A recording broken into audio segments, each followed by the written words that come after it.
निकल गया। देखो ये जो प्रिज्म है ले चिपका दे ये घूमता है कभी भी। ये प्रिज्म में A B C D E F, अगर आप इस प्रिज्म में देखोगे, अगर आप इस प्रिज्म में देखोगे तो यहाँ पे 3 ठो रेक्टेंगुलर सरफेस है, दिख रहा होगा। एक तो ये, एक तो ये, एक तो वो, और 2 ठो ट्रायंगुलर सरफेस है। तो प्रिज्म क्या है? प्रिज्म है a transparent body, a transparent body bounded by 2 triangular surface and 3 rectangular surface। और ये जो रेक्टेंगुलर सरफेस होता है ना, इसी को बोलते हैं रिफ्रैक्टिंग फेस। रिफ्रैक्टिंग फेस क्यों? क्योंकि हम लोग जो भी लाइट को प्रिज्म से पास करेंगे वो कहाँ से पास करेंगे? वो इन रेक्टेंगुलर फेस से ही पास करेंगे। लेकिन जब हम अभी जो हम लोग आगे इसको पढ़ने वाले हैं तो हम लोग सिर्फ कौन सा व्यू से इसको पढ़ेंगे? Cross section view. तो क्रॉस सेक्शन व्यू से जब देखेंगे तो हम लोग को सिर्फ क्या दिखेगा? एक ट्राइंगल दिखेगा। समझ में आया? अब देखो, अगर हम लोग सिर्फ क्रॉस सेक्शन व्यू से देखें तो एक प्रिज्म ऐसा कुछ दिखेगा, ठीक है। ये जो 3 ठो बाउंड्री दिख रहा है, ये इसका रेक्टेंगुलर सरफेस है, मतलब रिफ्रैक्टिंग फेस है। ये रिफ्रैक्टिंग फेस 1 2 3। ये सामने वाला इसका एक ट्राइंगुलर सरफेस है और पीछे में भी एक ट्राइंगुलर सरफेस होगा। अब हम लोग लाइट को कहाँ से पास करेंगे? लाइट को यहाँ से पास करेंगे। तो जो लाइट यहाँ गिरेगा उसको हम लोग क्या बोलेंगे? Incident ray. ये इंसिडेंट रे हो गया। अब हम लोग को यहाँ पे क्या बनाना है? नॉर्मल बनाना है। नॉर्मल वो हर जगह बनाएंगे जहाँ पे 2 मीडियम का सेपरेशन होता है। जैसे ये एक बाउंड्री है जो कि इस मीडियम और इस मीडियम को सेपरेट कर रहा है। इधर हमारा एयर है और ये है हमारा ग्लास। समझ में आया? अब ये लाइट को एक्चुअली में किधर जाना चाहिए था? इधर जाना चाहिए। अगर सोच लो ये मीडियम यहाँ पे नहीं रहता तो लाइट उधर जाता, लेकिन अब क्योंकि लाइट रेयरर से किस में एंटर कर गया? डेंसर मीडियम में। तो डेंसर मीडियम में जैसे ही एंटर करता है लाइट तो किधर बेंड हो जाता है? Toward the normal. तो ये लाइट क्या होगा? टुवर्ड द नॉर्मल बेंड हो जाएगा और इधर जाएगा। ये हो गया इंसिडेंट रे, ये हो गया रिफ्रैक्टेड रे। अब क्योंकि देखो यहाँ पे फिर से एक बाउंड्री आ गया जो इस मीडियम और इस मीडियम को सेपरेट कर रहा है, तो हम लोग को यहाँ पे फिर से एक नॉर्मल बनाना पड़ेगा। ओके। अब अगर सोच लो यहाँ पे कोई मीडियम नहीं रहता तो लाइट किधर जाता? अगर कोई दूसरा मीडियम नहीं आता तो लाइट सीधा जाता कि नहीं? ये हमारा रिफ्रैक्टेड रे है जिसको हम लोग उधर प्रोड्यूस किए हैं, और ये जो हम लोग इधर प्रोड्यूस किए वो कौन सा रे है? Incident ray. समझ में आ रहा है? तो जब लाइट डेंसर मीडियम से रेयरर मीडियम जाता है, मतलब कम डेंसिटी वाला मीडियम जाता है, तो किधर बेंड होता है? अवे फ्रॉम नॉर्मल बेंड होता है। ये हो गया हमारा इमर्जेंट रे। इमर्जेंट रे क्या होता है? जो बाहर निकलता है उसको क्या बोलते हैं? इमर्जेंट रे। तो ये है हमारा इंसिडेंट रे और ये है हमारा इमर्जेंट रे। इमर्जेंट रे और ये है हमारा जिसको हम इधर प्रोड्यूस किए, ये है रिफ्रैक्टेड रे। ये सारा चीज आपको समझ में आ रहा है? अब आप लोग यहाँ पे कुछ चीज गौर करो। ये इंसिडेंट रे है, ये जो नॉर्मल के साथ एंगल बनाएगा उसको बोलेंगे एंगल ऑफ इंसिडेंस। ये रिफ्रैक्टेड रे इस नॉर्मल के साथ जो एंगल बनाएगा उसको बोलेंगे angle of refraction at first surface. ये है angle of refraction at first surface, क्योंकि इस सरफेस पे है। और यहाँ पे भी रिफ्रैक्टेड रे इस नॉर्मल के साथ एंगल बना रहा है, तो ये हो जाएगा angle of refraction at second surface. उसके अलावा ये लाइट जो बाहर निकला ये इमर्जेंट रे है, ये भी नॉर्मल के साथ एंगल बना रहा है, इसको बोलेंगे angle of emergence. Angle of उसके अलावा आप लोग जो चीज और देखो, इंसिडेंट रे इधर जा रहा है, अगर मैं इस इमर्जेंट रे को पीछे प्रोड्यूस करूं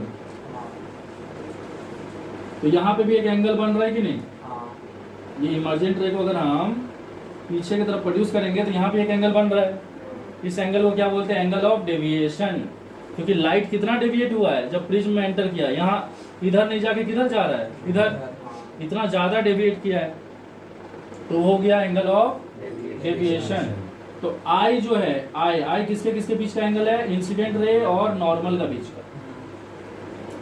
R1 किसके किसके बीच का एंगल है? इंसिडेंट रे और इस नॉर्मल के बीच का। R2 किसका किसका बीच का एंगल है?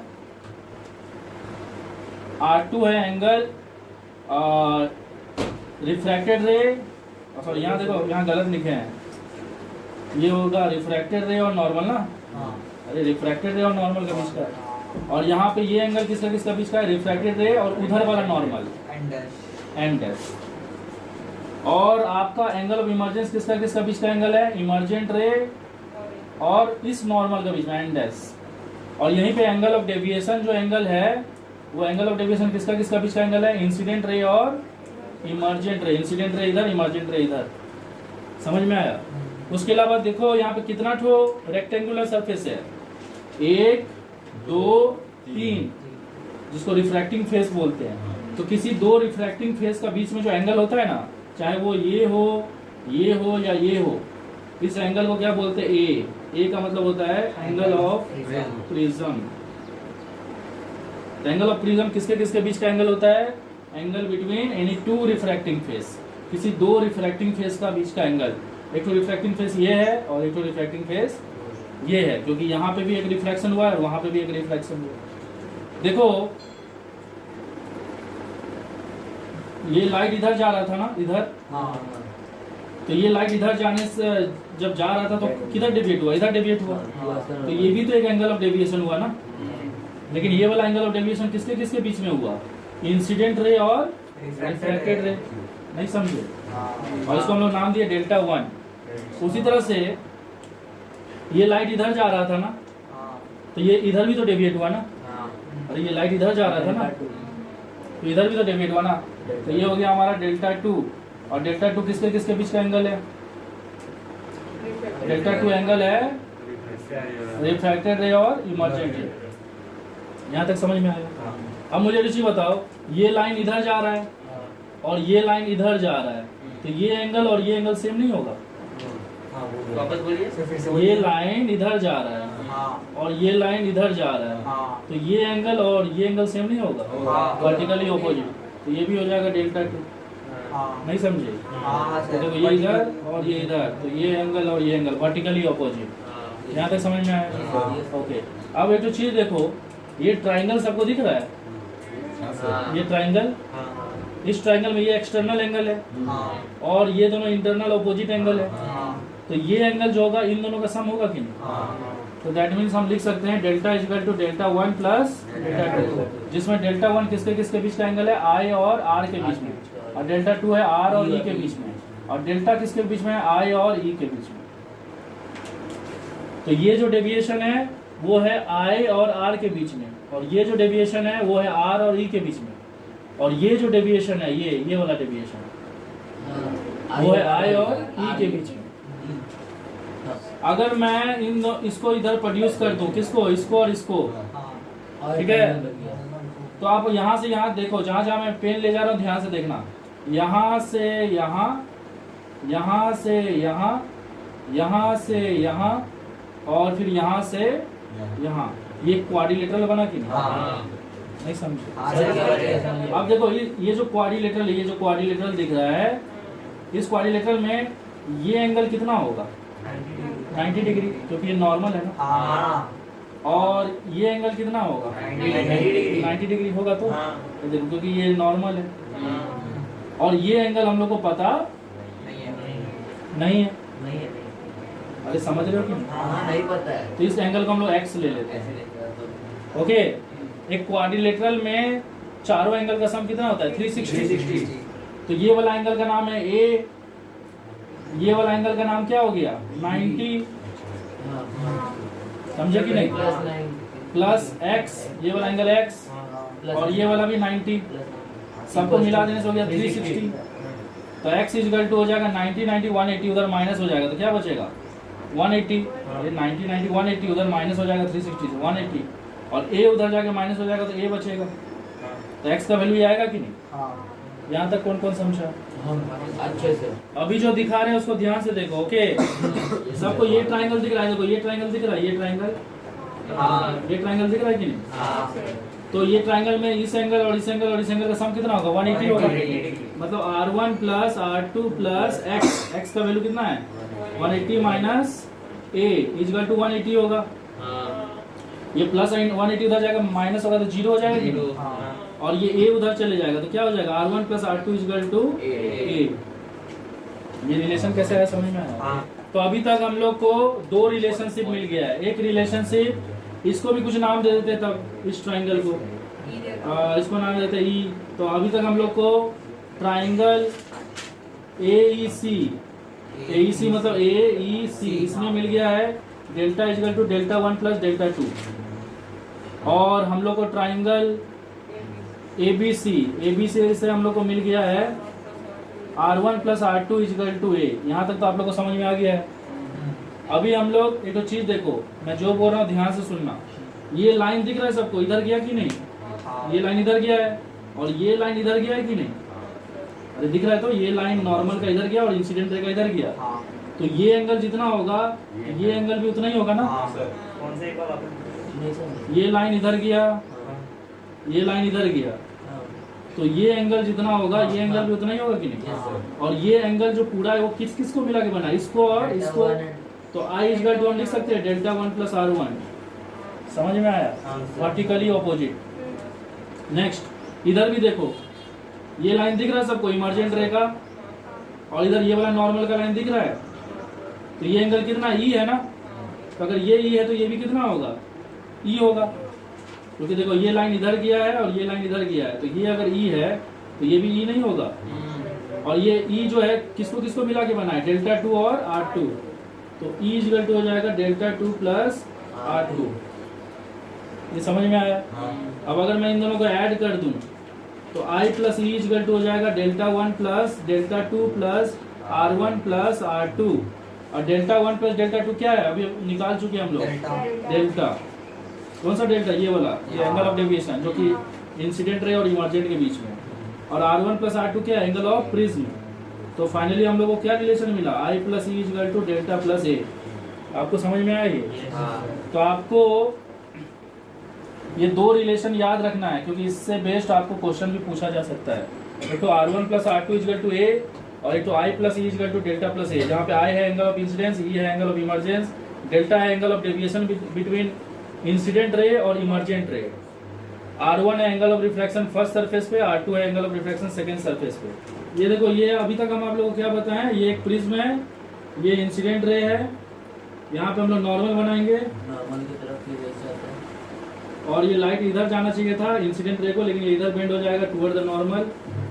और फिर यहाँ पे हम लोग एक तो और नॉर्मल बनाएंगे, इस लाइट को इधर जाना चाहिए था, लेकिन ये क्या होगा? अवे फ्रॉम नॉर्मल बेंड हो जाएगा। अगर मैं, ये हो गया इमर्जेंट रे और ये हो गया इंसिडेंट रे, अगर मैं इसको पीछे की तरफ प्रोड्यूस करूँ तो यहाँ पे जो एंगल बनता है उसको बोलते हैं angle of deviation. Angle of deviation होता है इंसिडेंट रे और इमर्जेंट रे का बीच का एंगल। यहाँ तक आपको समझ में आ गया है? अब यहाँ पे एक सवाल उठता है कि इस एंगल ऑफ डेविएशन को कम कैसे किया जाए? ये जो एंगल ऑफ डेविएशन इसको कम कैसे किया जाए? तो उसी को बोलते हैं condition of minimum, condition of minimum deviation. Minimum deviation मतलब इस एंगल ऑफ डेविएशन को कैसे कम किया जाए। तो इसका कंडीशन क्या है कि अगर R1 का वैल्यू R2 से इक्वल हो जाए और I का वैल्यू E से इक्वल हो जाए, मतलब angle of refraction at first surface, अगर angle of refraction at second surface से क्या हो जाए? सेम हो जाए। समझ में आ रहा है?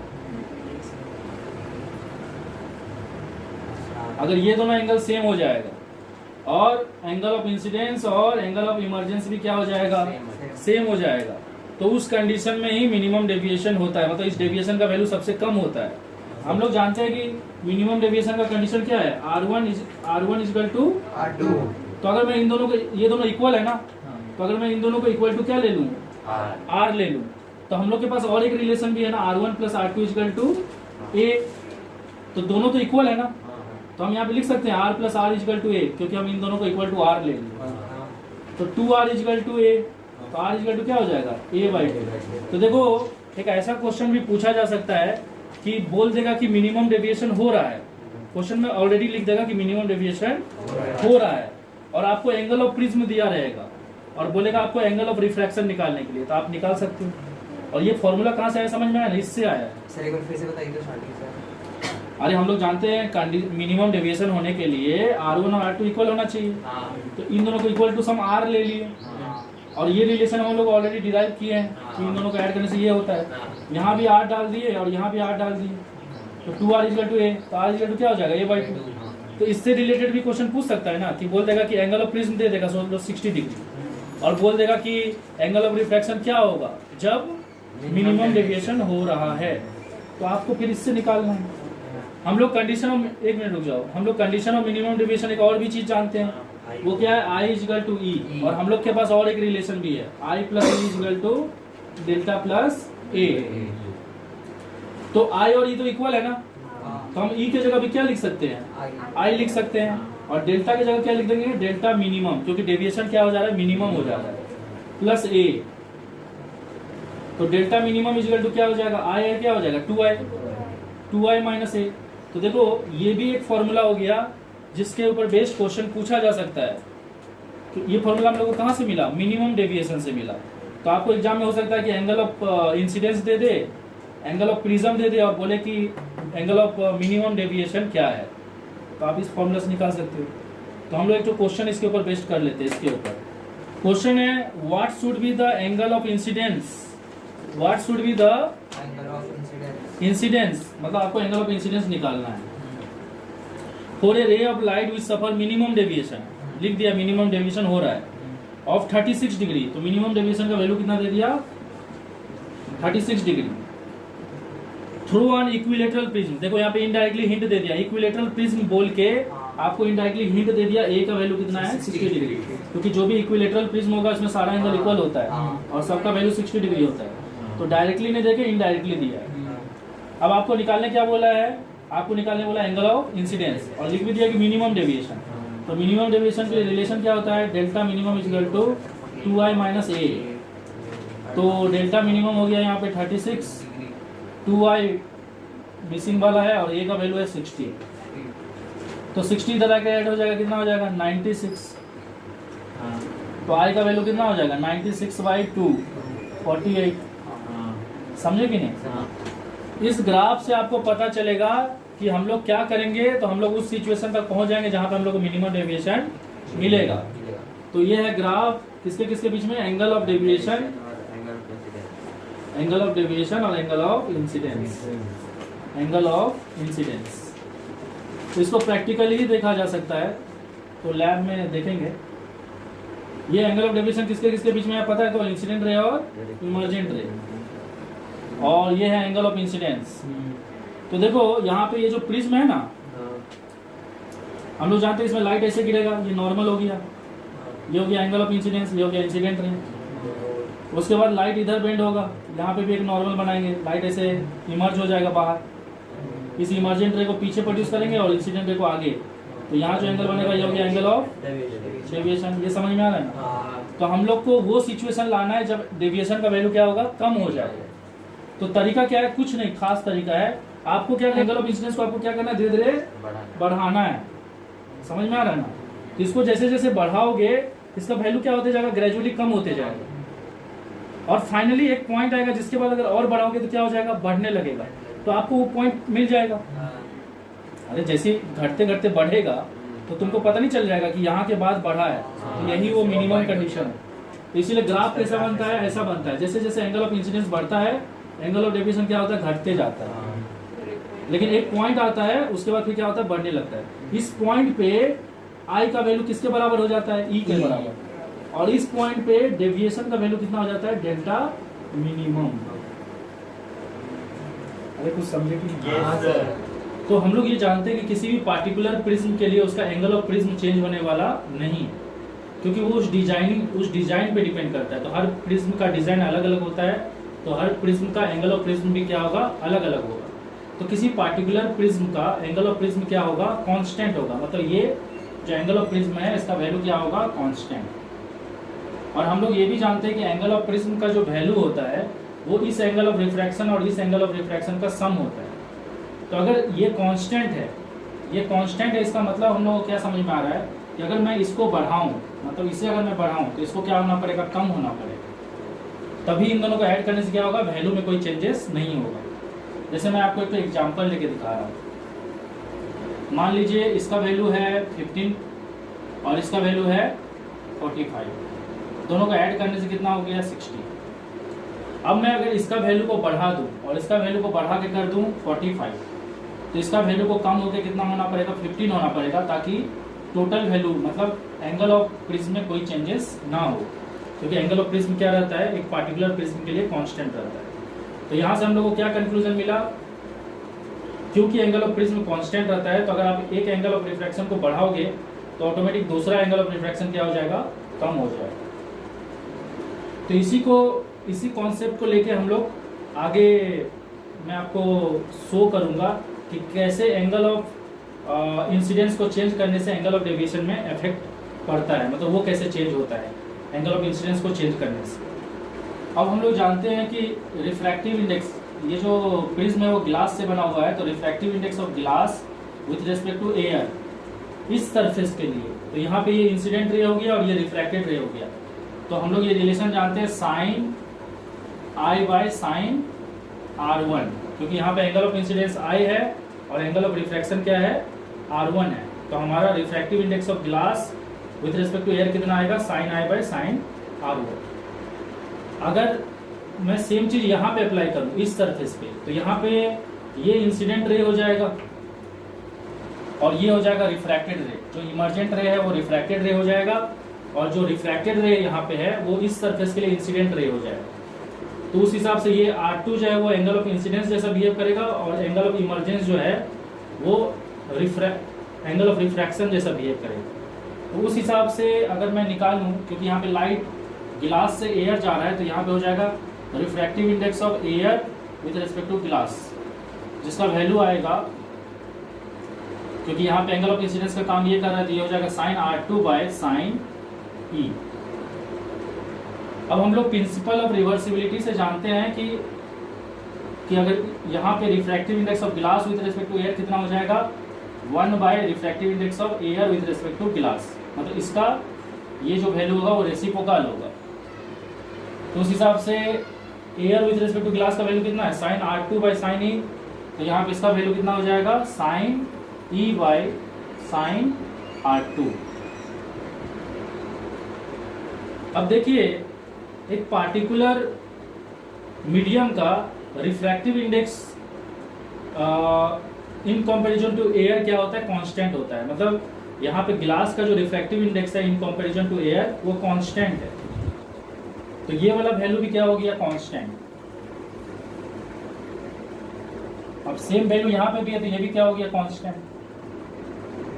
उस हिसाब से मैं इसको क्या लिख सकता हूँ, इसको लिख सकता हूँ sine I is equal to refractive index of glass with respect to air into sine R1।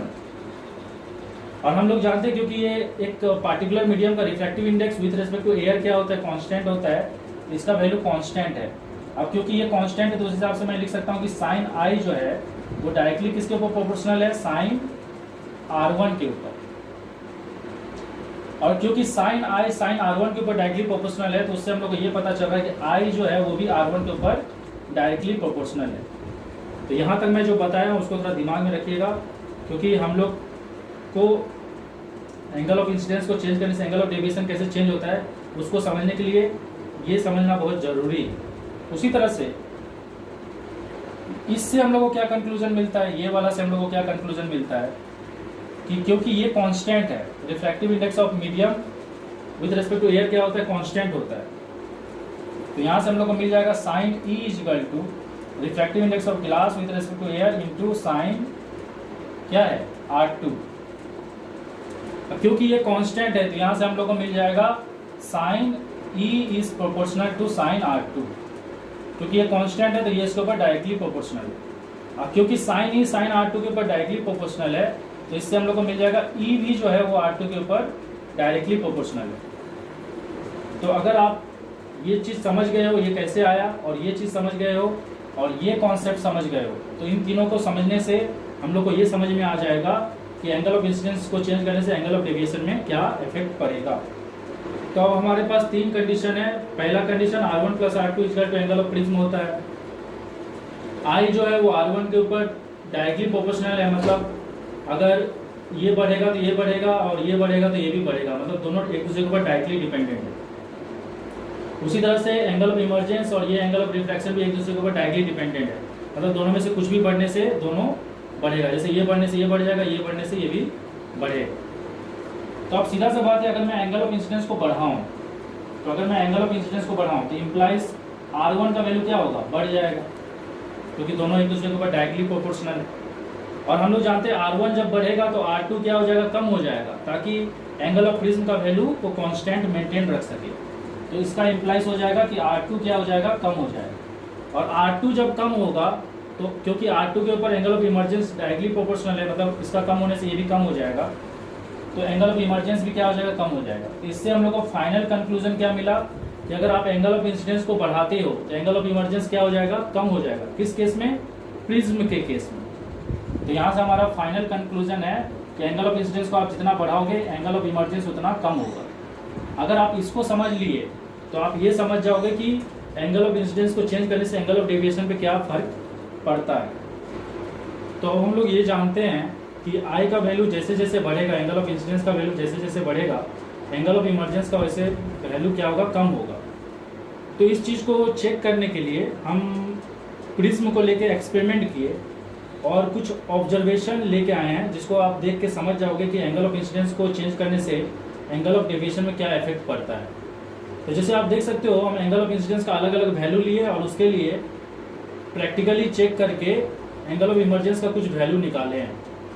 तो यहाँ पे देखो, एंगल ऑफ इंसिडेंस का वैल्यू जब हम 30 लिए तो एंगल ऑफ इमर्जेंस का वैल्यू 70 आया। और आप लोग यहाँ पे कुछ चीज़ गौर कर सकते हो कि जैसे जैसे एंगल ऑफ इंसिडेंस का वैल्यू को हम बढ़ा रहे हैं, वैसे वैसे एंगल ऑफ इमर्जेंस का वैल्यू क्या होते जा रहा है, कम होते जा रहा है। और हम लोग ये फॉर्मूला हम कहाँ से लाए, क्योंकि हम लोग जानते हैं I + E = होता है डेल्टा प्लस ए, मतलब एंगल ऑफ इंसिडेंस और एंगल ऑफ इमर्जेंस को सम करने से जितना वैल्यू मिलता है, एंगल ऑफ डेविएशन और एंगल ऑफ प्रिज्म को भी सम करने से उतना ही मिलता है। तो वहाँ से हमें डेल्टा एंगल ऑफ डेविएशन क्या मिल जाएगा, I + E - A। हम क्या किए, इन दोनों वैल्यू को इसमें पुट किए। तो यहाँ पे I के जगह पे हम I का वैल्यू डाले 30 और E के जगह डाले उसका वैल्यू 70। और हम लोग यहाँ पे एंगल ऑफ प्रिज्म को कौन सा प्रिज्म लिए थे, एक ऐसा प्रिज्म लिए थे जिसका एंगल ऑफ प्रिज्म कितना था, 60। एंगल ऑफ प्रिज्म का वैल्यू 60 डिग्री था। तो सब वैल्यू को डाले तो यहाँ पे 30 + 70 - 60, तो कितना आया, 40 आया। ऐसे ही हम जब सारा वैल्यू को डाले, आप देख सकते हो कैलकुलेशन, 40 + 51.5 फिर -60, फिर 45 + 45 - 60, 55 + 43 - 60, 60 + 40 - 60। तो आप देख सकते हो एंगल ऑफ डेविएशन क्या हो रहा है, पहले कम हो रहा है और फिर अचानक से बढ़ने लगा। तो इससे हम लोग को क्या समझ में आया कि अगर आप एंगल ऑफ इंसिडेंस को बढ़ाते हो कंटिन्यूसली, तो स्टार्टिंग में क्या होगा, एंगल ऑफ डेविएशन जो है ये वाला वैल्यू वो कम होने लगेगा और फिर उसके बाद क्या होगा, अचानक से देखेंगे बढ़ने लगेगा। अब क्वेश्चन अराइज होता है कि इसका एंगल ऑफ डेविएशन, इसका जो एंगल ऑफ डेविएशन है उसका वैल्यू सबसे कम कब आया है। उसका वैल्यू सबसे कम तब आया है जब एंगल ऑफ इंसिडेंस और एंगल ऑफ इमर्जेंस का वैल्यू क्या है, सेम है। मतलब जब इसका वैल्यू और इसका वैल्यू सेम आ रहा है तभी इसका वैल्यू सबसे कम आ रहा है। तो अगर मैं इसको ग्राफिकली प्लॉट करके दिखाऊं, एंगल ऑफ डेविएशन और एंगल ऑफ इंसिडेंस को, तो क्या हो रहा है, जैसे जैसे एंगल ऑफ इंसिडेंस बढ़ रहा है एंगल ऑफ डेविएशन कम हो रहा है और फिर अचानक से फिर क्या हो रहा है, जब एंगल ऑफ इंसिडेंस को हम और बढ़ा रहे हैं तो ये दोबारा बढ़ने लग रहा है। सबसे कम कौन सा वैल्यू पे हो रहा है, मतलब एंगल ऑफ डेविएशन का वैल्यू सबसे कम कहाँ पे हो रहा है, जिसको हम लोग बोलते हैं मिनिमम डेविएशन, वो हो रहा है तब जब एंगल ऑफ इंसिडेंस और एंगल ऑफ इमर्जेंस का वैल्यू क्या हो रहा है, सेम हो जा रहा है। मतलब I = हो जा रहा है E, I = हो जा रहा है E। तो इससे आपको समझ में आया होगा कि हम लोग को ऐसा ग्राफ क्यों मिलता है। Factor affecting angle of deviation, angle of deviation को क्या क्या फैक्टर उसमें से एक फैक्टर के बारे में हम लोग ऑलरेडी डिस्कस कर चुके हैं, उसका नाम है एंगल ऑफ इंसिडेंस। तो एंगल ऑफ इंसिडेंस के साथ क्या होता है, एंगल ऑफ डेविएशन पहले तो घटता है और फिर बढ़ता है। दूसरा फैक्टर क्या क्या है, दूसरा फैक्टर में है रिफ्रैक्टिव इंडेक्स। रिफ्रैक्टिव इंडेक्स, देखो रिफ्रैक्टिव इंडेक्स जितना ज्यादा होगा ना, एंगल ऑफ डेविएशन भी क्या हो जाएगा, उतना ज्यादा होगा। ओके, क्यों ज्यादा होगा, एक तो डायग्राम करके दिखाएंगे भी, पहले लिख लेते हैं। हाँ, क्योंकि देखो जिसका रिफ्रैक्टिव इंडेक्स ज्यादा होता है ना, वो लाइट को ज्यादा बेंड करता है toward the normal. Next angle of prism. Angle of prism बढ़ने से भी क्या होता है, इसको हम डायग्राम से शो कर देंगे, पहले लिख लो। एंगल ऑफ प्रिज्म भी बढ़ने से क्या होता है, एंगल ऑफ डेविएशन बढ़ता है। और चौथा पॉइंट है वेवलेंथ। तो वेवलेंथ घटने से एंगल ऑफ बढ़ता है। ये तीनों को हम लोग थोड़ा सा एक डायग्राम से समझ लेते हैं। मान लो ये एक मीडियम है और ये एक दूसरा मीडियम है, दोनों अलग अलग प्रिज्म से बना है। इसका रिफ्रैक्टिव इंडेक्स सोच लो 1 है और इसका रिफ्रैक्टिव इंडेक्स 2 है। और मान लो रिफ्रैक्टिव इंडेक्स जो 2 का है ना, वो रिफ्रैक्टिव इंडेक्स 1 से ज्यादा है, मतलब इसका रिफ्रैक्टिव इंडेक्स इससे ज्यादा है। ठीक है, तो इसमें क्या होगा, लाइट ऐसे जाएगा, यहाँ हम लोग नॉर्मल बनाएंगे और फिर लाइट ऐसे बेंड होगा, फिर यहाँ तो और नॉर्मल बनाएंगे और फिर लाइट क्या होगा, इमर्ज होगा। इसको पीछे प्रोड्यूस करेंगे और इसको आगे प्रोड्यूस करेंगे, ये हो जाएगा एंगल ऑफ डेविएशन। अरे समझ रहे हो कि नहीं? लेकिन क्योंकि इसका रिफ्रैक्टिव इंडेक्स ज्यादा है, तो जब लाइट यहाँ पे इंसिडेंट होगा ना, मतलब मान लो एंगल ऑफ इंसिडेंस भी हम सेम ही रखे हैं, यहाँ पे जब इंसिडेंट हो, क्योंकि इसका रिफ्रैक्टिव इंडेक्स तो ये लाइट को क्या करेगा, नॉर्मल की तरफ ज्यादा बेंड कर देगा। क्योंकि जिसका रिफ्रैक्टिव इंडेक्स ज्यादा होता है वो लाइट को नॉर्मल की तरफ ज्यादा बेंड करता है। अब यहाँ पे अगर हम नॉर्मल बनाएं तो ये लाइट कहाँ से इमर्ज होगा, यहाँ से इमर्ज होगा। इसको अगर हम पीछे प्रोड्यूस करेंगे, ये यहाँ पहुंचा और इसको हम इधर, तो देखो एंगल ऑफ डेविएशन ज्यादा है कि नहीं। तो एंगल ऑफ डेविएशन क्या होता है, रिफ्रैक्टिव इंडेक्स बढ़ने से ज्यादा होता है। तो अभी हम लोग डिस्कस करेंगे कि एंगल ऑफ प्रिज्म को चेंज करने से एंगल ऑफ डेविएशन भी क्या होता है, चेंज होता है। अगर आप एंगल ऑफ प्रिज्म को बढ़ाओगे तो एंगल ऑफ डेविएशन भी क्या होगा, बढ़ेगा।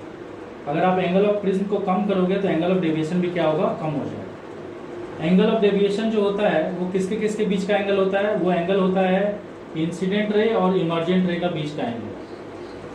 तो देखिए ये इंसिडेंट रे इधर जा रहा है और इमर्जेंट रे इधर जा रहा है, इन दोनों का बीच का एंगल जो है उसको बोलते हैं एंगल ऑफ डेविएशन।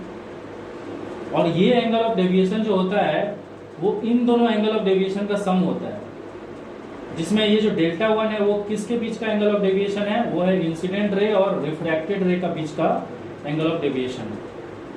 और उसी तरह से ये जो डेल्टा 2 है वो किसके किसके बीच का एंगल ऑफ डेविएशन है, रिफ्रैक्टेड रे और इमर्जेंट रे का बीच का एंगल ऑफ डेविएशन है। और हम लोग जानते हैं कि ये जो एंगल ऑफ डेविएशन है वो इन दोनों का क्या होगा, सम होगा, जिसके बारे में हम लोग ऑलरेडी डिस्कस कर चुके हैं। अब क्योंकि ये एंगल ऑफ डेविएशन इन दोनों एंगल ऑफ डेविएशन का सम है, तो उससे पता चलता है कि ये एंगल ऑफ डेविएशन क्या होगा, इससे भी ज्यादा होगा और इससे भी ज्यादा होगा, क्योंकि ये इन दोनों का सम है। तो सीधा सा बात है, ये जो है वो इससे भी बड़ा होगा और ये इससे भी बड़ा होगा। तो अभी हमारा इस सिचुएशन में क्या है, जब हमारा एंगल ऑफ प्रिज्म का वैल्यू a है तब हमारा एंगल ऑफ डेविएशन का वैल्यू क्या है, डेल्टा है। तो अभी अगर मैं एंगल ऑफ प्रिज्म को कम कर दूं तो हमारा एंगल ऑफ डेविएशन भी क्या हो जाना चाहिए, कम हो जाना चाहिए, क्योंकि ये दोनों एक दूसरे के ऊपर डायरेक्टली डिपेंड करते हैं। इसको मुझे प्रूफ करके आपको बताना है कि अगर ये बढ़ेगा तो ये भी बढ़ना चाहिए, या ये घटेगा तो ये भी घटना चाहिए। तो मैं अभी क्या करूंगा, मैं अभी एंगल ऑफ प्रिज्म को कम करके दिखाता हूं और देखते हैं कि एंगल ऑफ डेविएशन कम होता है कि नहीं। तो फिलहाल वाला सिचुएशन आप लोग देख लीजिए, इस एंगल ऑफ प्रिज्म के लिए एंगल ऑफ डेविएशन इतना है। अभी मैं क्या करूंगा, इस प्रिज्म को हटा के एक नया प्रिज्म लाऊंगा और उस प्रिज्म में क्या होगा, उस प्रिज्म का जो एंगल ऑफ प्रिज्म होगा वो इस प्रिज्म का एंगल ऑफ प्रिज्म से क्या होगा, कम होगा। और सीधा सा बात है, अगर नए वाले प्रिज्म का एंगल ऑफ प्रिज्म कम होगा तो उसका एंगल ऑफ डेविएशन भी कम होना चाहिए। अगर ये अगर प्रूफ हो जाए तो हम लोग का ये चीज़ कंफर्म हो जाएगा कि हाँ इसका बढ़ने से ये बढ़ता है और इसका घटने से ये घटता है। तो मैं अभी क्या करने वाला हूँ, इस प्रिज्म को हटा के यहाँ पे एक नया प्रिज्म लाने वाला हूँ और उस प्रिज्म का एंगल ऑफ प्रिज्म क्या होगा, एंगल ऑफ प्रिज्म इसके कंपैरिजन में कम होगा। तो उसके लिए मैं क्या कर रहा हूं, यहां पे एक बीच में लाइन खींच रहा हूं और इस प्रिज्म को आधा मिटा देता हूं, हाफ इसको हम क्या किए, मिटा दिए। अब सीधा सा बात है, अब एंगल, अब ये एक नया प्रिज्म हो गया और नया प्रिज्म का जो एंगल ऑफ प्रिज्म होगा वो पुराने प्रिज्म का कितना होगा, आधा होगा। और अब ये हो गया हमारा इंसिडेंट रे, और क्योंकि ये लाइट यहाँ पे नॉर्मल पे गिर रहा है, यहाँ पे अगर मैं नॉर्मल बनाऊं तो देखा जाएगा कि ये लाइट इस नॉर्मल पे ही गिर रहा है, और जो लाइट नॉर्मल पे गिरता है वो डेविएट नहीं होता है, वो सीधा लाइट बाहर निकल जाता है। तो यही लाइट, जो लाइट बाहर निकलता है उसको इमर्जेंट रे बोलते हैं। तो अब हमारा इंसिडेंट रे और इमर्जेंट रे का बीच का एंगल क्या हो गया, डेल्टा 1। और हम लोग ऑलरेडी जानते हैं कि डेल्टा 1 जो है वो जो पुराना वाला प्रिज्म आया था उसका जो एंगल ऑफ डेविएशन है उससे इस नए वाले प्रिज्म का जो एंगल ऑफ डेविएशन है वो क्या है, कम है। तो इससे ये साबित हो गया कि प्रूफ हो गया कि एंगल ऑफ प्रिज्म कम करने से एंगल ऑफ डेविएशन कम हो रहा है। और अगर मैं इसको डबल कर दूं तो हमारा एंगल ऑफ डेविएशन ये हो जाएगा जो कि इससे ज़्यादा है। इससे ये प्रूफ हो गया कि एंगल ऑफ प्रिज्म बढ़ेगा तो एंगल ऑफ डेविएशन भी बढ़ेगा, और एंगल ऑफ प्रिज्म घटेगा तो एंगल ऑफ डेविएशन घटेगा। तो मतलब इनके बीच में क्या रिलेशन है, डायरेक्ट रिलेशन। हम लोग जानते हैं ना refractive index of medium 2 with respect to 1 क्या होता है, sine I by sine R, और ये इक्वल टू होता है refractive index of 2 by refractive index of 1। Speed और रिफ्रैक्टिव इंडेक्स में क्या रिलेशन है, इनवर्स। जिसका रिफ्रैक्टिव इंडेक्स ज्यादा होगा उसमें स्पीड ऑफ लाइट क्या हो जाता है, कम हो जाता है। और स्पीड और वेवलेंथ में क्या रिलेशन है, डायरेक्ट। मतलब रिफ्रैक्टिव इंडेक्स ज्यादा होने से एंगल ऑफ रिफ्रैक्शन भी कम हो जाएगा, स्पीड भी कम हो जाएगा और वेवलेंथ भी कम हो जाएगा। तो मुझे रुचि बताओ, रिफ्रैक्टिव इंडेक्स ज्यादा होने से क्या होता है, वेवलेंथ कम हो जाता है। तो जिसका वेवलेंथ कम होगा उसका रिफ्रैक्टिव इंडेक्स क्या होगा, ज्यादा होगा। और जिसका रिफ्रैक्टिव इंडेक्स ज्यादा होता है वो क्या होता है, ज्यादा डेविएट होता है। जिसका रिफ्रैक्टिव इंडेक्स ज्यादा होता है वो क्या होता है, ज्यादा डेविएट होगा, वो डेविएट होता है। तो इससे हम लोग को ये समझ में आया कि जिसका वेवलेंथ कम होगा, क्योंकि वेवलेंथ और रिफ्रैक्टिव इंडेक्स में इनवर्स रिलेशन है, तो वेवलेंथ जिसका कम होगा उसका रिफ्रैक्टिव इंडेक्स ज्यादा होगा, उसका डेविएशन भी ज्यादा होगा। इधर देख लो, रेड और वायलेट में ज्यादा वेवलेंथ किसका है, रेड का वेवलेंथ ज्यादा है। जिसका वेवलेंथ ज्यादा होता है उसका रिफ्रैक्टिव इंडेक्स क्या होता है, कम। और रिफ्रैक्टिव इंडेक्स कम होने से डेविएशन भी क्या होगा, कम होगा। और वायलेट का क्या होगा, ज्यादा। समझ में आया। तो इससे हम लोग को क्या सीखे कि जिसका वेवलेंथ कम है उसका डेविएशन ज्यादा है। तो इसमें हम लोग एक और पॉइंट ऐड कर लेंगे, वो क्या है, क्योंकि रिफ्रैक्टिव इंडेक्स ज्यादा होने से डेविएशन क्या होता है, ज्यादा होता है। तो डेल्टा 2 बाय